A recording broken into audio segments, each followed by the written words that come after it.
ಅಂಜಲಿ ಅಂಜಲಿ ಅಂಜಲಿ ನನ್ನ ಪ್ರಾಣಕ್ಕೆ ಪ್ರಾಣ ಆಗಿದ್ದ ಮಗಳು 1 ವರ್ಷದಿಂದ ನಮ್ಮನ್ನೆಲ್ಲ ಬಿಟ್ಟೊಟ್ಟೋದ್ಲು. ಭಗವತಿ, ನಿಮ್ಮ ಮಗಳ ಜನ್ಮ ನಕ್ಷತ್ರ ಯಾವುದು? ಸ್ವಾತಿ ನಕ್ಷತ್ರ. ಸ್ವಾತಿ ನಕ್ಷತ್ರ, ತುಲಾ ರಾಶಿ. ಹೆಸರೇನು? ಅಂಜಲಿ ಅಂತ ಕೂಗ್ತಾ ಇದ್ವಿ.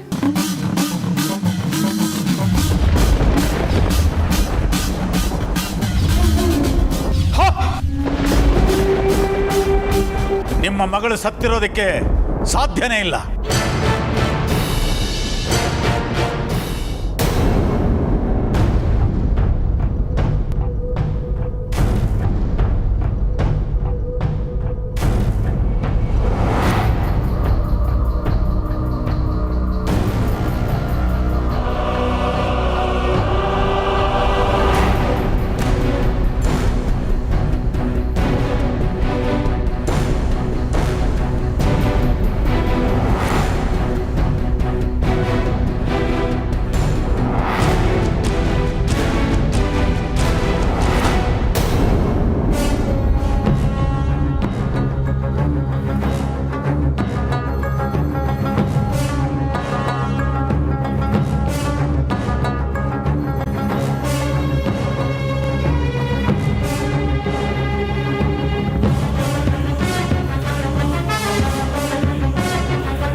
ಗೊತ್ತಲ್ಲ, ಮಗುನ ನಾನು ಎತ್ಕೊಂಡೋದೆ ಅಂತ ಯಾರ ಹತ್ರನೂ ಹೇಳಬೇಡ. ಅಕಸ್ಮಾತ್ ಯಾರಾದರೂ ಕೇಳಿದ್ರೆ ಮಗು ನಿನ್ನ ಹತ್ರನೇ ಇತ್ತು ಅಂತ ಹೇಳಬೇಕು. ಓಕೆ? ಸರಿ, ನೀನಿನ್ನು ಹೊರಡು.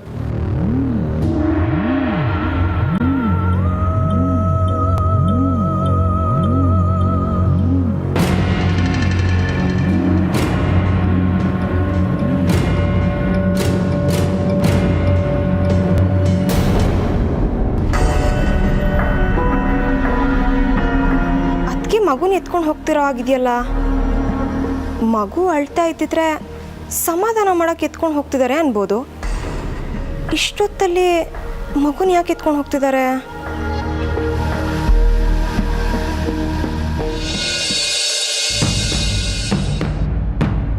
ಮಗುನ ಯಾಕೆ ಎತ್ಕೊಂಡೋದ್ರು?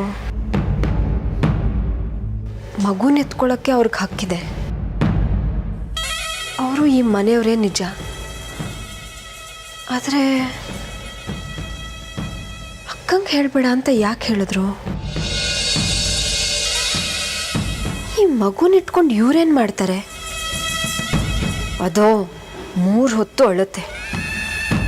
ಅದನ್ನು ಸುಧಾರ್ಸೋಕ್ಕೆ ನನಗೆ ಸಾಕಾಗೋಗುತ್ತೆ. ಅದು ಗೊತ್ತಿದ್ದು ಇವ್ರು ಯಾಕೆ ಈ ಕೆಲಸನ ಮೈ ಮೇಲೆ ಹೇಳ್ಕೊಂಡಿದ್ದಾರೆ? ಅಯ್ಯಯ್ಯೋ, ಇವ್ರಿಗೇನಾದರೂ ನನ್ನ ಪ್ಲ್ಯಾನ್ ಗೊತ್ತಾಗೋಯ್ತಾ? ಮಗುನ ಸಾಗಿಸ್ತಿದ್ದೀವಿ ಅನ್ನೋ ಸುಳಿವೇನಾದರೂ ಇವ್ರಿಗೆ ಸಿಕ್ಬಿಡ್ತಾ? ಅದಕ್ಕೆ ಮಗುನ ಇವ್ರ ಹತ್ರ ಇಟ್ಕೊಂಡಿದ್ದಾರಾ?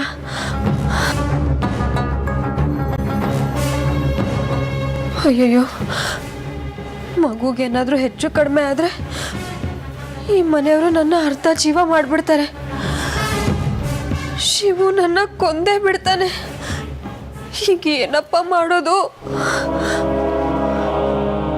ಒಳ್ಳೆ ಇಕ್ಕಟ್ಟಿಗೆ ಸಿಕ್ಕಾಕೊಂಡ್ಬಿಟ್ನಲ್ಲ. ಆದಷ್ಟು ಬೇಗ ಮಗುನ ಇಲ್ಲಿಂದ ಎತ್ಬಿಡ್ಬೇಕು. ಆದರೆ ಪ್ರತಿದಿನ ರಾತ್ರಿ ಮಗುನ ಕರ್ಕೊಂಡೋಗಿ ಅವ್ರ ಹತ್ರ ಇಟ್ಕೋತಿದ್ದಾರಲ್ಲ.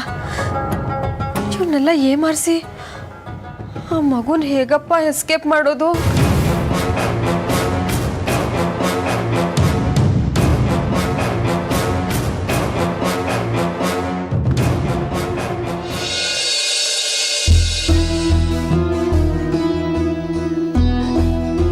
ನಿಮ್ಮ ಮಗಳು ಸತ್ತಿರೋದಕ್ಕೆ ಸಾಧ್ಯನೇ ಇಲ್ಲ. ಅವಳ ಜನ್ಮ ನಕ್ಷತ್ರ, ಹುಟ್ಟಿದ ಗಳಿಗೆ ಪ್ರಕಾರ ಅವಳು ಪೂರ್ಣಾಯುಷಿ. ಅವಳು ಸಾಯಕ್ಕೆ ಸಾಧ್ಯನೇ ಇಲ್ಲ.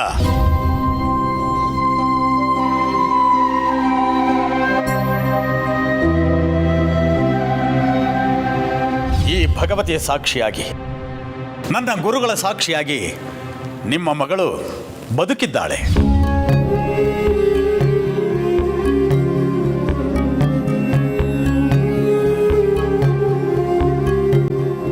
ಒಂದು ವೇಳೆ ನಾನು ಹೇಳಿದ್ದು ಸುಳ್ಳು ಅನ್ನೋದು ಯಾವುದೇ ಗಳಿಗೆಯಲ್ಲಿ ಸಾಬೀತಾದರೂ ಅದು ನನ್ನ ವಿದ್ಯೆ, ಸಾಧನೆ, ನನ್ನ ಸತ್ಯ ಸಾಕ್ಷಾತ್ಕಾರದ ಸೋಲು ಅಂತ ನಾನು ಭಾವಿಸ್ತೇನೆ.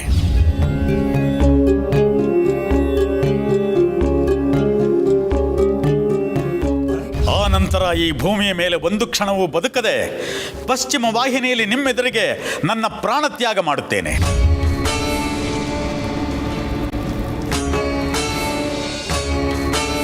ಅಂಜು ಬದುಕಿದ್ದಾಳೆ ಅಂತ ಔದಾನಿಗಳು ಚಾಲೆಂಜ್ ಮಾಡಿ ಹೇಳ್ಬಿಟ್ರು. ಆದರೆ ಅವಳು ಎಲ್ಲಿದ್ದಾಳೆ, ಯಾವ ರೂಪದಲ್ಲಿದ್ದಾಳೆ ಅನ್ನೋದು ಮಾತ್ರ ಗೊತ್ತಿಲ್ಲ ಅಂದ್ರು. ಅಂಜು ಬದುಕಿರೋಕೆ ಹೇಗೆ ಸಾಧ್ಯ? ನಾನೇ ನನ್ನ ಕೈಯಾರೆ ಅಂತ್ಯ ಸಂಸ್ಕಾರ ಮಾಡಿದ್ದೀನಿ. ಇಷ್ಟೊತ್ತಿಗೆ ದೇಹ ಮಣ್ಣಲ್ಲಿ ಮಣ್ಣಾಗಿ ಹೋಗಿರುತ್ತೆ. ದೇಹನೇ ಇಲ್ಲ ಅಂದಮೇಲೆ ಹೇಗೆ ಬದುಕಿರ್ತಾಳೆ?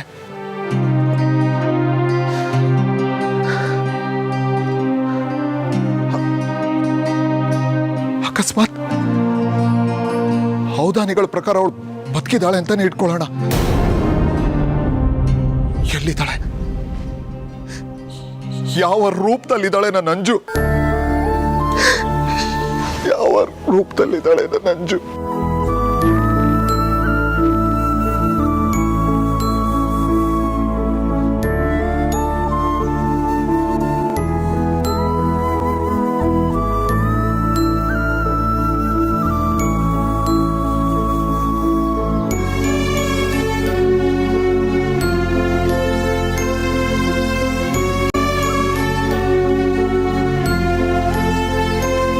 ಇವತ್ತ್ಯಾಕೋ ಅಂಜುನ ನೋಡ್ಬೇಕು ಅಂತ ಅನ್ನಿಸ್ತಾ ಇದೆ. ಔದಾನಿಗಳ ಮಾತು ಕೇಳಿದ್ಮೇಲೆ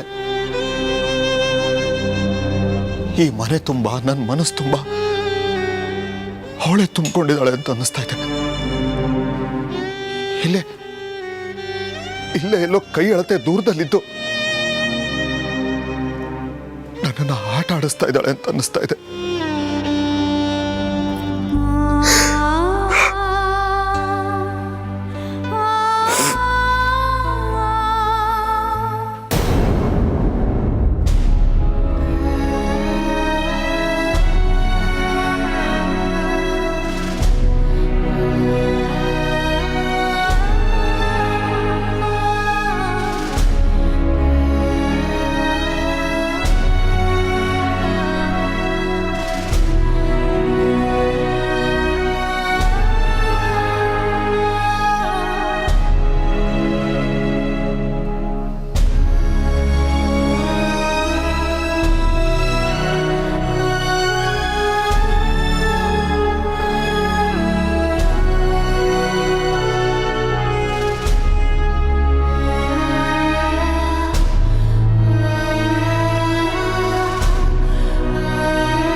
ಶಾಂತ ಈ ಆಲ್ಬಮ್ ನೋಡ್ಕೊಂಡು ಅಳ್ತಾ ಇದ್ಲು ಅಂತ ಇದರಲ್ಲಿದ್ದ ಅಂಜಲಿ ಫೋಟೋಸ್ನೆಲ್ಲ ತೆಗೆದು ಹಾಕ್ಬಿಟ್ವಿ. ಅಂಜಲಿ ನಮ್ಮ ಜೊತೆ ಇದ್ದ ಸಂತೋಷದ ಕ್ಷಣಗಳನ್ನು ನೋಡೋಣ ಅಂದ್ರೆ ಒಂದು ಫೋಟೋನೂ ಇಲ್ಲ.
ಮೇಲೆ ಕೂರಿಸಿ ಕತೆ ಹೇಳು. ಬೇಡಪ್ಪ, ಎದ್ಬಿಡ್ತಾರೆ. ಸೈಲೆಂಟ್ ಆಗಿರ್ಬೇಕು. Good night papa. I album.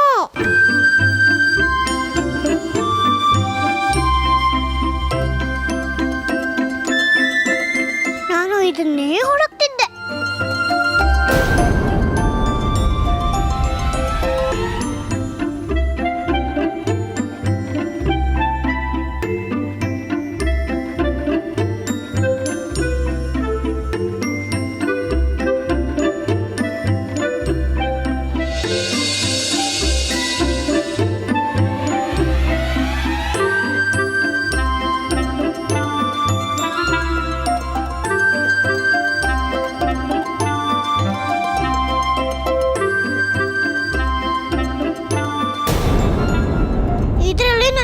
ಫೋಟೋನೂ ಇಲ್ಲ, ಎಲ್ಲ ತೆಗ್ದಾಕ್ಬಿಟ್ಟಿದ್ದಾರೆ. ಅದಕ್ಕೆ ಎಲ್ಲ ನಾನು ಮರ್ತು ಬಿಟ್ಟಿದ್ದಾರೆ. ಎಲ್ಲ ಕೆಟ್ಟವರು.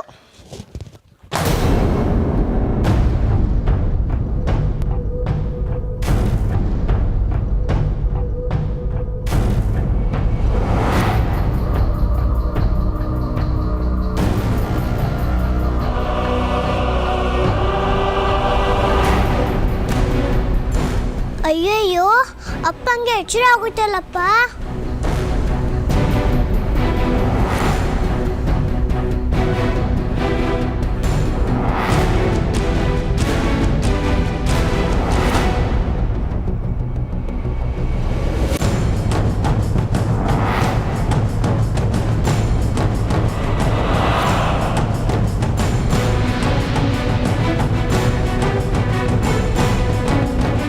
ಆಲ್ಬಮ್ ಇಲ್ಲಿಟ್ಟಿದ್ದೆ.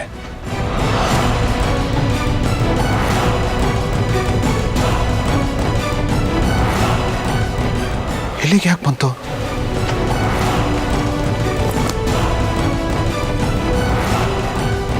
ಯಾರೋ ಎಸ್ತಿದ್ದಾರೆ. ಯಾರಿರ್ಬೋದು?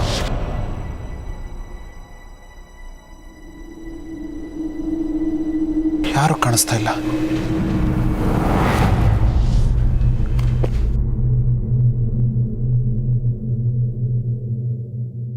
ಅದರಲ್ಲಿ ನಾನು ಒಂದು ಫೋಟೋನೂ ಇಲ್ಲ.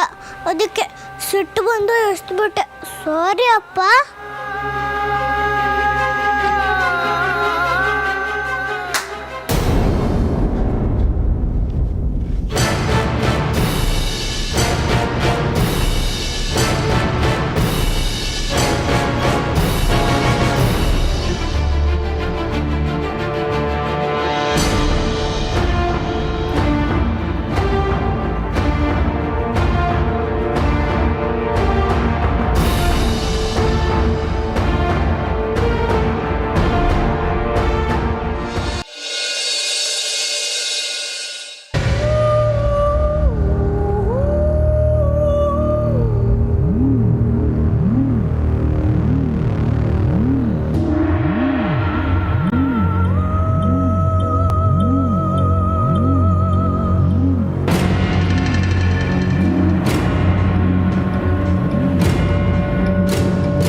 ಮೇಲೆ ಯಾಕೆ ಬಂದ್ರಿ? ಇಲ್ಲೇನು ಕೆಲಸ ನಿಮಗೆ? ಅದು ಮೇಲಿನ ರೂಮಲ್ಲಿ ಸ್ವಿಚ್ ಪ್ರಾಬ್ಲಮ್ ಇದೆ ಅಂತ ಯಜಮಾನ್ರು ಹೇಳಿದರು. ಅದನ್ನು ಚೆಕ್ ಮಾಡೋಣ ಅಂತ ಹೋಗ್ತಾ ಇದ್ದೀನಿ.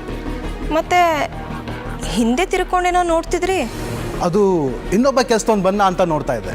ಇಲ್ಲ, ನಿಮ್ಮ ಬಿಹೇವಿಯರ್ ನೋಡ್ತಿದ್ರೆ ನನಗೆ ಯಾಕೋ ಅನುಮಾನ ಬರ್ತಿದೆ. ಅನುಮಾನನ? ಅನುಮಾನ ಯಾಕೆ? ನಾನೇನು ಮಾಡಿದ್ದೀನಿ? ಗೊತ್ತಿಲ್ಲ, ನಿಮ್ಮ ಮುಖ ನೋಡಿದ್ರೆ ಯಾಕೋ ಹಾಗೆ ಅನ್ನಿಸ್ತಾ ಇದೆ. ಇಲ್ಲೇನೋ ಹುಡುಕ್ತಿದ್ದೀರೇನೋ ಅನ್ನೋ ಹಾಗಿದೆ ನಿಮ್ಮ ಮುಖದ ಭಾವನೆ. ಹಾಂ ಮೇಡಮ್, ಸ್ವಿಚ್ಗಳು ನಮಗೆ ತಕ್ಷಣ ಕೆಲ್ಸ ಸಿಗುತ್ತೆ. ಬಾಗಲ್ ಪಕ್ಕನ ಗೋಡೆ ಮರ ಎಲ್ಲ ಇರ್ತದೆ. ಅದನ್ನು ಹುಡುಕಿ ಹುಡುಕಿ ಅಭ್ಯಾಸ. ಅದಕ್ಕೆ ನಿಮಗೆ ಆಗನ್ಸಿದೆ. ಇರ್ಬೋದೇನೋಪ್ಪ. ಸಾರಿ, ಏನು ಅನ್ಕೋಬೇಡಿ. ಪರವಾಗಿಲ್ಲ ಬಿಡಿ ಮೇಡಮ್. ಸರಿ, ನಿಮ್ಮ ಕೆಲಸ ಮಾಡಿ. ಓಕೆ.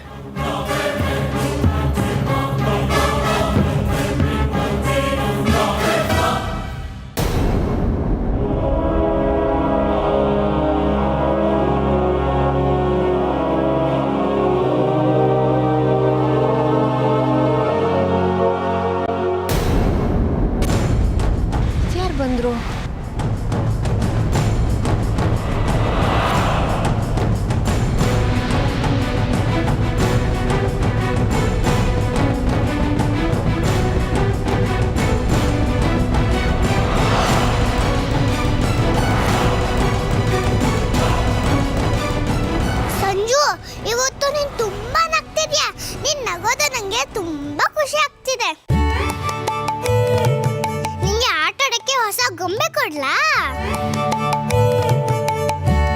ಅಸ್ಪುಸ್ ನಿಂಬುಜುಸ್ ತಂಗಿ ಪಾಪಗೆ ಒಂದು ಟಾಯ್ ಬರ್ಲಿ ಪ್ಲೀಸ್ ಪ್ಲೀಸ್.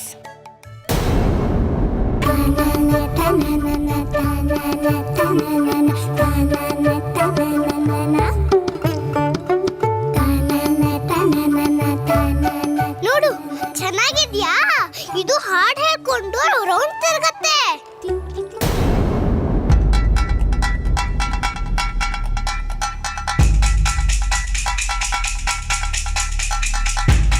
ಈ ವೈರ್ ಅಂಕಲ್ ಯಾಕೆ ಬಂದ್ರು?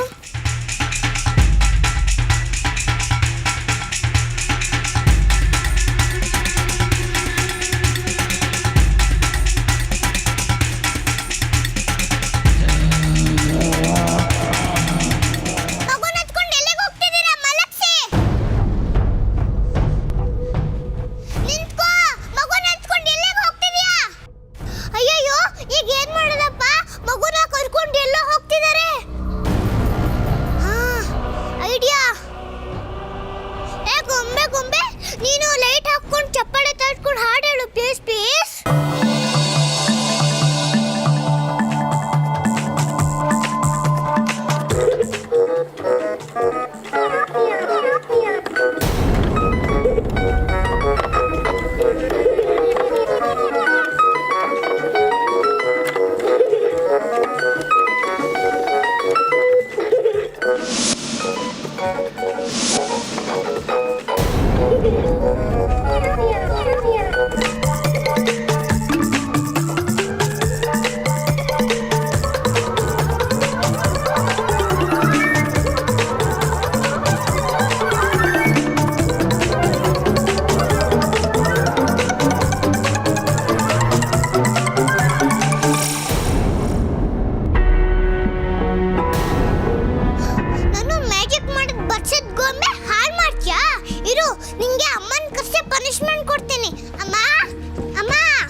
ಈ ಗೊಂಬೆ ಆಡ್ದ ಹೋಗಿದ್ರೆ ಈ ಮಗು ಕರ್ಕೊಂಡು ಹೋಗ್ಬಿಡ್ತಾ ಇದ್ದೆ. ಅಯ್ಯೋ, ಈ ಗೊಂಬೆ ಎಲ್ಲಿತ್ತು ಅಂತಾನೆ ನನಗೆ ಗೊತ್ತಿಲ್ಲ. ಇಷ್ಟು ದಿನ ಈ ಗೊಂಬೆನ ಈ ಮನೇಲಿ ನಾನು ನೋಡೇ ಇಲ್ಲ. ಯಾರು ಕೀ ಕೊಡದೆ ಈ ಗೊಂಬೆ ಹೇಗೆ ಕುಣಿಯಕ್ಕೆ ಶುರು ಮಾಡ್ತು? ಆ ವಿಷಯ ಬಿಡು, ಮುಂದೆ ಏನು ಮಾಡಬೇಕು ಅಂತ ಯೋಚನೆ ಮಾಡು. ಅಯ್ಯೋ, ಒಂದು 5 ನಿಮಿಷ ಇರು. ಗೊಂಬೆ ಶಬ್ದಕ್ಕೆ ಯಾರಾದರೂ ಬರ್ತಾರ ನೋಡೋಣ, ಆಮೇಲೆ ಕೆಲಸ ಮುಗಿಸೋಣ.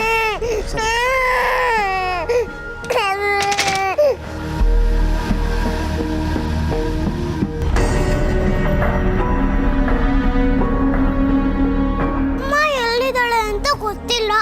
ಅಮ್ಮ ಪಾಪುನ ಎತ್ಕೊಂಡು ಹೊಟ್ಟೋಗ್ಬಿಡ್ತಾನೆ. ಏನ್ ಮಾಡೋದೀಗ? ಈ ಮಾಮನೇ ಕೇಳ್ತೀನಿ.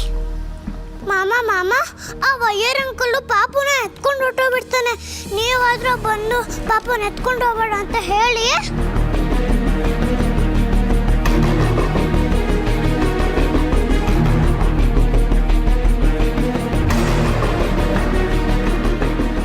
ಮಾಮ ಆ ವೈಯರ್ ಅಂಕಲು ಪಾಪುನ ಎತ್ಕೊಂಡು ಹೋಗ್ತಾರೆ. ನೀವಾದ್ರೂ ಬೇಗ ಬಂದು ಬೇಡ ಅನ್ನಿ.